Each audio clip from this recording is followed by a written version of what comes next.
I've published 8 papers on how electromagnetic fields impact the cells of our bodies. And those papers have been very, very widely accepted in the scientific community. The first paper I published on this has now been cited 246 times, according to the Google Scholar database. So it's been very widely accepted in science. And I've given 58 invited professional talks on this topic in 14 countries around the world. So again, there's been very large scientific acceptance and support. I'd like to talk now about the safety guidelines that are supposed to protect us from these effects. So there's an organization that goes by the acronym ICNIRP, the International Commission on Non-Ionizing Radiation Protection. This was an organization that was set up by the industry to supposedly protect us from the EMFs. And they have suggested safety guidelines that are supposed to protect us.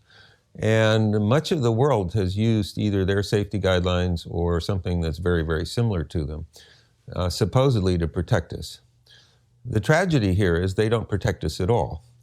There are 8 highly repeated types of studies, each of which have tested the predictions of the ICNIRP safety guidelines. And each time they're tested, they fail and fail massively to predict biological effects and therefore to predict safety. And so we know there are many, many biological effects that occur at levels several orders of magnitude below the allowable levels in the safety guidelines.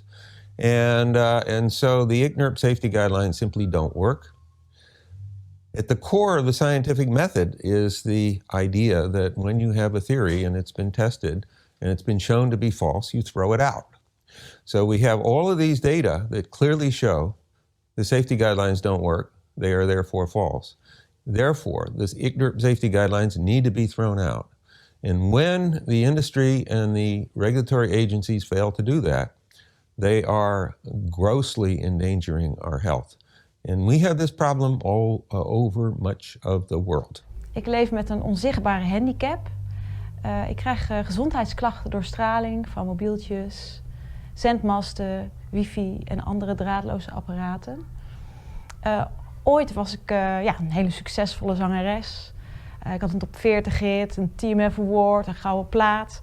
Maar ja, dat soort ambities hoef ik gewoon nu niet meer te hebben. Ik kan gewoon niet overal meer wonen en werken. En mijn speelveld in het leven wordt gewoon steeds kleiner. En mijn vrees is dat straks met de komst van 5G... het voor mij en mensen zoals ik het gewoon game over is.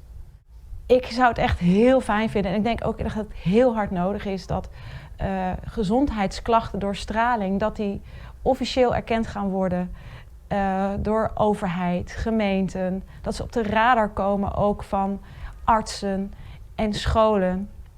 En dat er echt goede voorlichting over gaat komen in het land.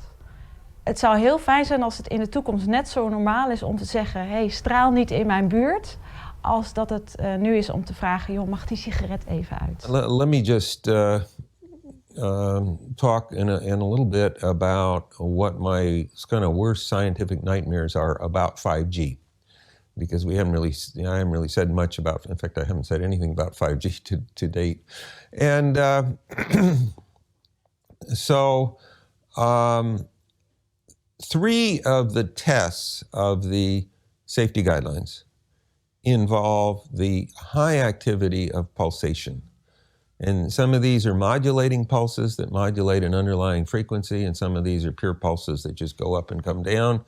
And in all cases, they make the EMFs much, much more active in producing biological effects. And 5G is designed to be extraordinarily highly pulsed. It is designed to carry from 20 to 100 times as much information as 4G, which is already highly pulsed. It's the pulsations that carry the information. And so that means that we have every reason to expect that 5G is much more dangerous than anything we've ever seen before. And the findings that we're getting from Switzerland and from Stuttgart and unpublished findings from Southern California argue that that's really true. That is what we're seeing in humans. So what are then my worst scientific nightmares about this? And what I'd want to do is to share them with you. And each of these are things where other exposures that we have already before 5G was ever put in, we're already producing very high-level effects in human populations. And we have every expectation that even those effects are sufficient to cause absolutely massive damage in humans, and 5G will be much, much worse. So what are they? Let's talk about them one at a time. One of them has to do with the reproductive effects. And there are reproductive effects in males and in females of multiple types. We get increased spontaneous abortion. We get lowered levels of each of the 3 sex hormones. We get a lowered libido. So everything that influences reproduction is being impacted. The worst effects seem to be on male reproduction. And we're seeing huge effects on male reproduction in human populations already. And so, for example, there was a meta-analysis published in 2017 by Levine et al., which showed that sperm counts in every single technologically advanced country on Earth dropped to below 50% of normal. Those sperm counts have already dropped much lower than that now in 2019. And there was a study published in Switzerland earlier this year, which showed that 62% of young males, who should be the most fertile, being young, were infertile.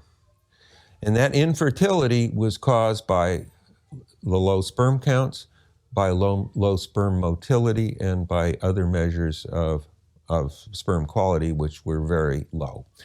We know that EMFs produce each of those things from animal studies and from human studies.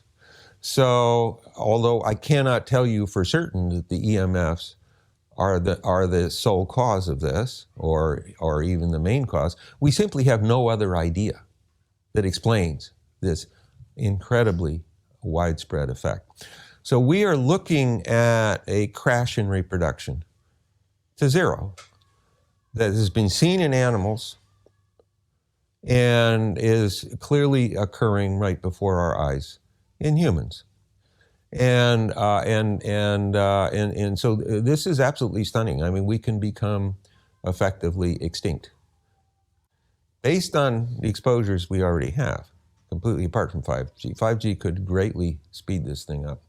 So we're looking at a crisis of the sort we've never seen before. And we can't do that.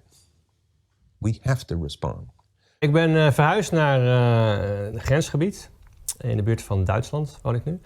Ik ben eigenlijk gevlucht voor mijn gevolgen, mijn lichamelijke gevolgen voor straling. Ik had veel last van mijn darmen, onder andere. Vaak vermoeid, gespannen en ook wel geheugenverlies, concentratieproblemen. En sinds ik in Duitsland woon, gaat het eigenlijk heel lekker. Ik voel me daar lekker fit en ik ben nu regelmatig in Nederland om te werken. Maar ik merk wel dat ik heel blij ben als ik weer terug ga naar Duitsland. Want daar laat ik gewoon op en dan kom ik tot rust en kan ik mezelf zijn. En in Nederland is het elke keer als ik in Nederland ben, 1 of 2 dagen, dan begint er weer spanning op te komen, wordt onrust. Voel ik me niet prettig. Dus ik ben heel blij dat ik naar Duitsland ben verhuisd. En ik zoek nog steeds naar nog een betere optie, want ik woon nu in een caravan. Dat is niet ideaal voor mij, maar ik zoek naar een nieuwe optie om rond de grens misschien te wonen. Of in ieder geval in het oosten van het land, daar is het ook rustiger qua straling. Ik voel me ook al beter.